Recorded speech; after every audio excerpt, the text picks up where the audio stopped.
this is a question anybody in the panel that has an answer. In 2016, I understand there were reports that I think were sound that Russia tried to interfere with a lot of state election rolls, maybe all of them. Anybody here aware of those reports? Mr. Masterson, you seem to be first to go to the buzzer. Probably foolishly, sir. Thank you. Yeah, the DHS, in coordination with the FBI, released an information product out to state and local election officials that stated that based on the information we have, as far as the activity in 2016, that the pattern of behavior, it is likely that the Russian government or the Russian actors conducted at least research on election entities across all 50 states. That doesn't necessarily mean that they attempted to access the systems. It could be as simple as a Google search to understand who runs elections in that state, but based on the information that we and the intelligence community have, that it is assumed that they were at least researching all 50 states' election system. And why would they have done that? Presumably, I don't want to speculate, but presumably just to understand how elections are run across the United States spring training, gather information. Kind of spring training? Don't know. Yeah, something like that. Anybody else have knowledge of that? Have any other thoughts about it? No. How about Florida? Was there not reports that 2 different jurisdictions, voting systems were contacted by the Russians? Mr. Hickey? So I think we have briefed Florida officials on activity targeting systems and leading to successful intrusions in 2 counties.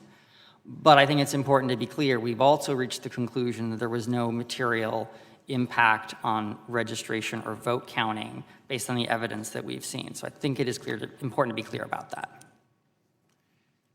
Based on what happened in 2016 and based on what Mr. Mueller told us that the Russians at the time he testified were looking into being involved in our 2020 elections, are you confident that we have given our funds directly to the states, that they will use them to work against Russian and cyber interference and protect those state systems? I'm happy to talk about that. So at the EAC, we distributed the $380 million from FY18.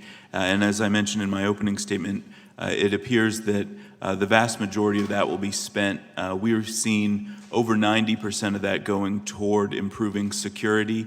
Again, whether that's replacing outdated equipment, hardening systems, implementing audits. The states have done a number of things, but because of the variations in how elections are administered state to state, there have been different priorities.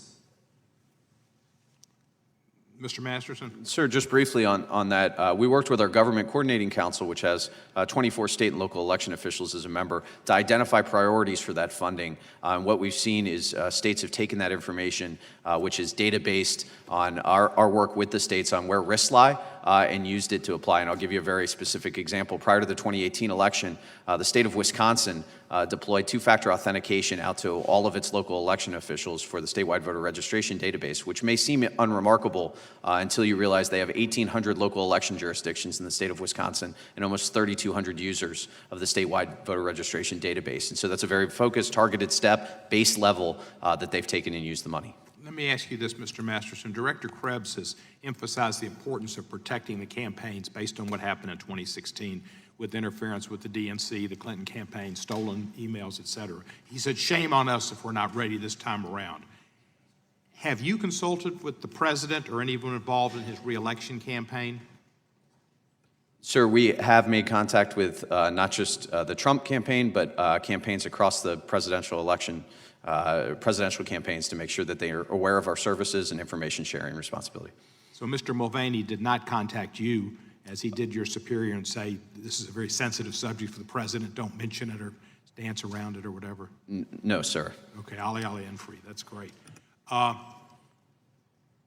want to thank the FBI, the Justice Department as well. Y'all are stalwarts in the American system of government and the rule of law. And I would have to disagree with some previous statements made that some individuals within your organizations were responsible for hurting your organizations. I think that an individual who's the President of the United States was the one that caused it by questioning those people's actions and down to making statements that were adverse to both the FBI and the Justice Department, which we should uphold. I yield back the balance of my time.